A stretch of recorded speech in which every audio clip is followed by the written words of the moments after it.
finding its way, it has its teething problems. So we thought, let's not put everything into clusters for now, because we didn't have anything anyway to start with. We were just saying we are Ministry of Tourism and just going with tourism and confusing ourselves in it. But declustering it is enabling us to focus and give it the attention, every cluster the attention it deserves.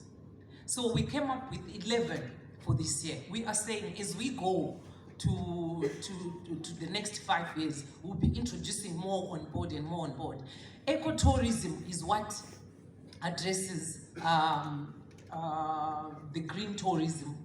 It's not yet on our cards, but it's something that we thought, let's study it first as government, or as the ministry on behalf of the government. Let's have a deeper understanding about it first before we bring it up, or before we start talking about it that much.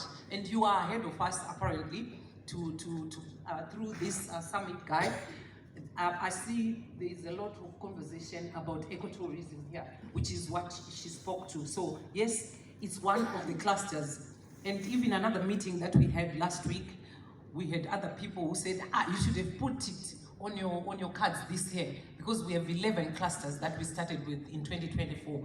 Increasingly, we thought in 2025, we introduced ecotourism, agritourism, and other clusters that we thought we must study and understand first before we take them out. But we are very much aware of that, which involves the greening of the cities, which involves wildlife, biodiversity, our footprints, and all this conversation that we are having here. So being in this room with our officers, with us as well as the leadership in the ministry, we are learning a lot. We'll be listening and learning a lot that we are putting into our bank for the introduction of ecotourism as a cluster next year. I thank you for that. And then number 3, communities access to tourism. She's thinking, so are these women in Binga just making baskets that are exported? What else do they benefit from their community? Because we know Binga is vested with wildlife.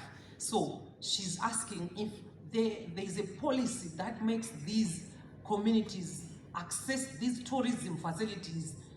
I don't know whether you are asking for free, or you want them to access for free, or you want them to pay, or is there a policy?